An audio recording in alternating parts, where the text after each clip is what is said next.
Thank you very much, Chris Hassel. Let's welcome in wagering analyst Jon Berger, who's here to pick some winners for us as we head into week 2 of college football. Before we get into the picks for this week, though, Jon, we have to recap last week.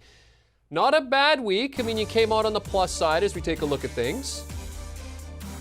We had an okay week. It was good. I mean, we had to lay down a lot of bets. We had a couple of big games, Jeremy, that we had to hedge on. But coming out of that, I mean, the Ohio State-Notre Dame game was a hard one. We ended up positive on that one. We made a couple of different picks in the Georgia game, but I'll take that. Week 1's always dangerous, but coming out of there 12-8 plus 4-6 or 4-2 in week 0, I'm happy where we're at. Got a little money in the bank, counts green. Let's roll here, buddy. Yeah, man. As long as you're adding to the roll, that's the important thing. At a 62% win rate, that's actually pretty impressive as well. All right, let's start with Alabama, number 1 team in the nation, 20-point favorites as they travel to Austin to face UT. The total here set at 65 and a hook. There was some thought that Bijan Robinson might have a day against this Bama defense, but what are you thinking here?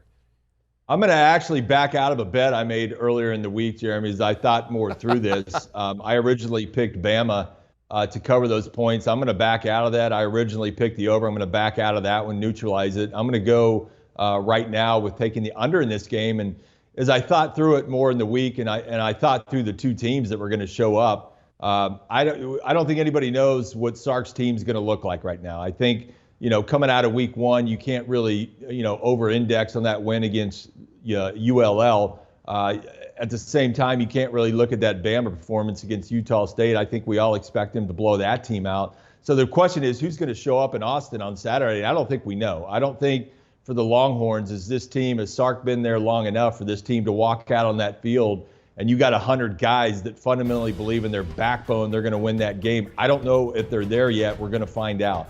But the thing that gave me a little bit of pause, and the reason I backed out, recalibrated on this bet, like I said earlier in this segment, is I looked at Bama's performance on the road last year. Now, the question is Bama going to be better this year than they were last year? Who knows? But in terms of a pure talent level, I went back and I looked at that. This was not a great team on the road. This is a team that only beat Florida by 2 on the road.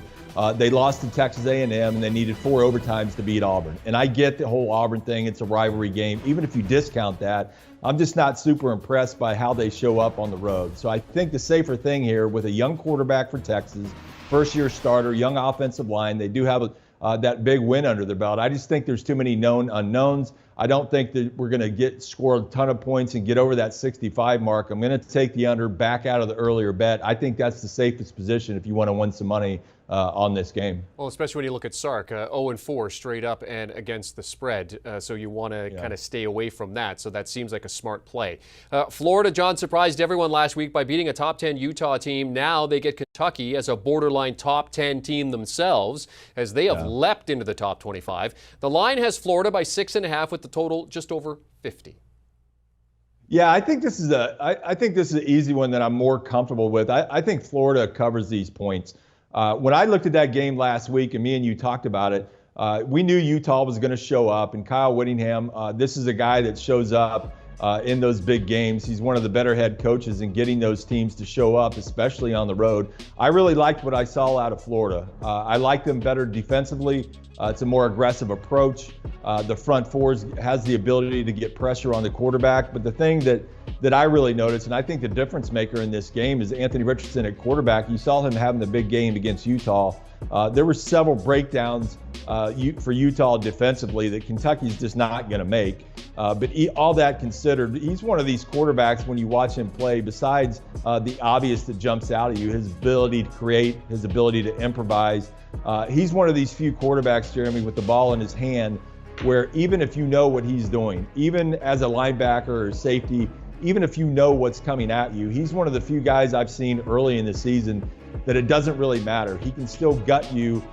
He can still rip off a big gainer. He's that athletic. He's that talented. I just think in this situation, I saw too much out of Florida. I don't know what I'm going to get out of Kentucky, but I think offensively they're going to be able to put some points on the board. And I think Richardson's going to have a big day. Well, and you said the hand strength that he must have to be able to pull off that fake and not fumble that ball at that time. Quarterbacks will tell you that that is something that is definitely something to keep an eye on in terms of being able to hold that and make that kind of play. Tennessee has scored 45 points in 4 straight games as they head to Pittsburgh. 6.5-point favorites.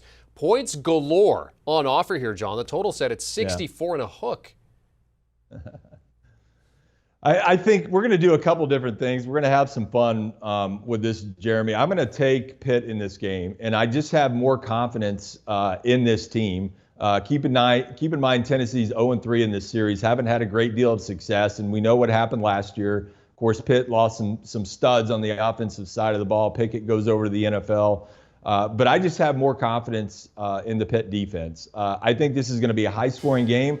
I think it's going to be shootout. I think it's going to come down to the end. But I just think when I look at it, I think the over, take the over, take Pitt to cover these numbers. I just think offensively, it's going to be a shootout. And I think it's going to boil down to the third and fourth quarter. And I like Pitt's ability, especially on the defensive line, to come up with a play or two to disrupt that offense from Tennessee. Tennessee's going to come out, and it's going to be bombs away, and Pitt knows this. So it's going to be a high-scoring game. Take the over. I just have a little more confidence in Pitt in terms of their defensive line, their back seven, to come up with a play or two in the fourth quarter and kind of push it over the edge for Pitt. Yeah, double dip there for Jon. Take the over and take Pitt. Tennessee, by the way, their current 4-game 40-plus point streak ties a school record. That was set when a guy named Peyton Manning was their quarterback back in the mid-'90s. All right, lastly, let's talk about the game tonight in Orlando between Louisville and UCF. Visitors coming off a bad loss to Syracuse last week. The Knights throttled South Carolina State by 46 points. Hosts favored by 6 here. Give us a winning pick for tonight, Jon. I'm going to take UCF in this game. This is a team that's got to make kind of a marquee statement.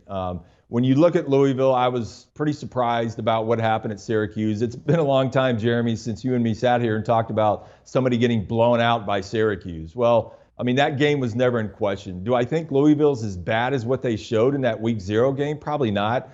You've probably got, you've got a quarterback that can create, improvise, athletic, and Malik Cunningham. I don't believe in this Louisville team that's going to be able to come out and go toe-to-toe with UCF in a situation where UCF is looking to make a statement in this game. I like Plumlee at the quarterback position, and they got a ground attack in Isaiah Bowser. So when you wind all that up, you got a quarterback that can push the ball downfield. You got a running back that, when they need to control the game or control the clock, which may happen. I mean, Louisville can explode. They can put a lot of points on the board fast. We didn't see that Week 0. But I like Plumlee at the quarterback. I like UCF's ability to be able to run the football, control the game when they need to. I picked this up at 5.5. I think UCF is talented enough, and I think they're going to be motivated enough to cover those points. I'm going UCF to cover. And it could be a sloppy one tonight, too. The weather not expected to be great in Orlando as the Knights host. He is CBS Sports HQ wagering expert Jon Berger. 12-8 last week. Let's see how we do this week, Jon. Let's hope you're cashing those tickets at the window. In terms of Jon's picks, let's recap for you. He says go under the 65.5 on the ticket for Alabama and Texas. The Gators are going to go to 2-0, says Jon. Take the points against the Wildcats. Go after that plus money with Pitt to cover the 6. Jon also says take the over in that game as well. It's 64 and a hook, and take UCF and the points versus Louisville at home in Orlando. Do you want a sports network that delivers everything that matters about the game? The highlights, the picks, the instant analysis, no yelling, no fake debates, no politics. Hit the subscribe button and never miss a moment.